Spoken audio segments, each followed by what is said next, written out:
This is a story about a world obsessed with stuff. It's a story about a system in crisis. We're trashing the planet, we're trashing each other, and we're not even having fun. The good thing is that when we start to understand the system, we start to see lots of places to step in and turn these problems into solutions.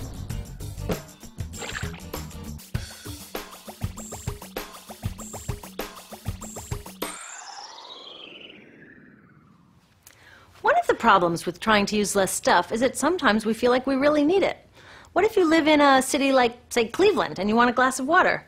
Are you going to take your chances and get it from the city tap? Or should you reach for a bottle of water that comes from the pristine rainforest of Fiji? Well, Fiji brand water thought the answer to this question was obvious, so they built a whole ad campaign around it. It turned out to be one of the dumbest moves in advertising history. You see, the city of Cleveland didn't like being the butt of Fiji's jokes, so they did some tests, and guess what? These tests showed a glass of Fiji water is lower quality, it loses taste tests against Cleveland Tap, and costs thousands of times more. This story is typical of what happens when you test bottled water against tap water. Is it cleaner? Sometimes, sometimes not. In many ways, bottled water is less regulated than tap. Is it tastier? In taste tests across the country, people consistently choose tap over bottled water. These bottled water companies say they're just meeting consumer demand. But who would demand a less sustainable, less tasty, way more expensive product, especially one you can get for almost free in your kitchen? Bottled water costs about 2,000 times more than tap water. Can you imagine paying 2,000 times the price of anything else? How about a $10,000 sandwich? Yet people in the U.S. buy more than 500 million bottles of water every week. That is enough to circle the globe more than 5 times. How did this come to be? Well, it all goes back to how our materials economy works, and one of its key drivers, which is known as manufactured demand. If companies want to keep growing, they have to keep selling more and more stuff. In the 1970s, giant soft drink companies got worried as they saw their growth projections starting to level off. There's only so much soda a person can drink. Plus, it wouldn't be long before people began realizing soda is not that healthy and turned back to, gasp, drinking tap water. Well, the companies found their next big idea in a silly designer product that most people laughed off as a passing yuppie fad. Water is free, people said back then. What will they sell us next? Air? So how do you get people to buy this fringe product? Simple. You manufacture demand. How do you do that? Well, imagine you're in charge of a bottled water company. Since people aren't lining up to trade their hard-earned money for your unnecessary product, you make them feel scared and insecure if they don't have it. And that's exactly what the bottled water industry did. One of their first marketing tactics was to scare people about tap water with ads like Fiji's Cleveland campaign. When we're done, one top water executive said, tap water will be relegated to showers and washing dishes. Next, you hide the reality of your product behind images of pure fantasy. Have you ever noticed how bottled water tries to seduce us with pictures of mountain streams and pristine nature? But guess where 1/3 of all bottled water in the U.S. actually comes from? The tap. Pepsi's Aquafina and Coke's Dasani are 2 of the many brands that are really filtered tap water.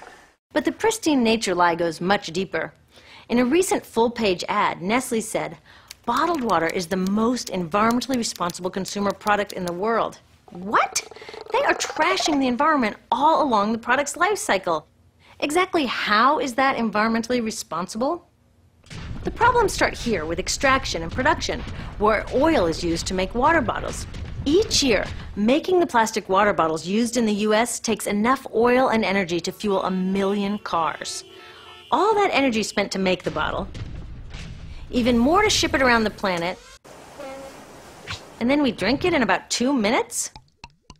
That brings us to the big problem at the other end of the life cycle, disposal. What happens to all these bottles when we're done? 80% end up in landfills, where they will sit for thousands of years, or in incinerators, where they are burned, releasing toxic pollution. The rest gets collected for recycling. I was curious about where the plastic bottles that I put in the recycling bins go. I found out that shiploads were being sent to India, so I went there. I will never forget riding over a hill outside Madras, where I came face to face with a mountain of plastic bottles from California. Now, real recycling would turn these bottles back into bottles. But that wasn't what was happening here. Instead, these bottles were slated to be downcycled, which means turning them into lower quality products that would just be chucked later. The parts that couldn't be downcycled were thrown away there, shipped all the way to India just to be dumped in someone else's backyard. If bottled water companies want to use mountains on their labels, it would be more accurate to show one of these mountains of plastic waste. Scaring us, seducing us, and misleading us. These strategies are all core parts of manufacturing demand. Once they've manufactured all this demand, creating a new multi-billion-dollar market, they defend it by beating out the competition. But in this case, the competition is our basic human right to clean, safe drinking water.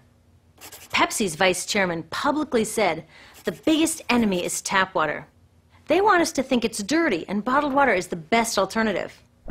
In many places, public water is polluted, thanks to polluting industries like the plastic bottle industry.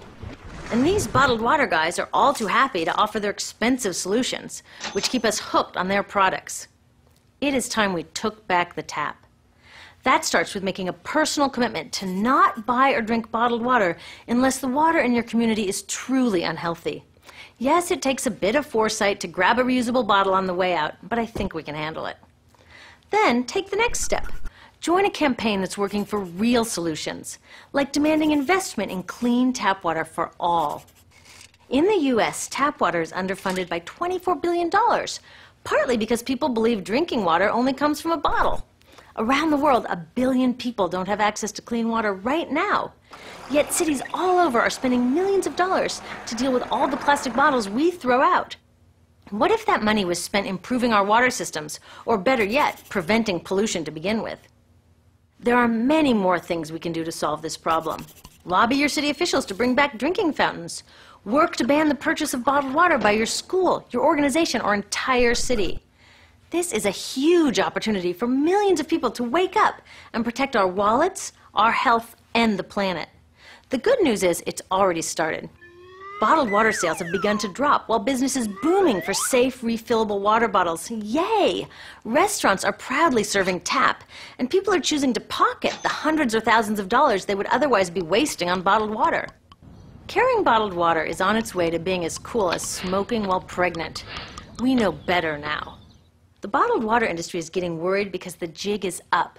We are not buying into their manufactured demand anymore. We will choose our own demands, thank you very much, and we're demanding clean, safe water for all.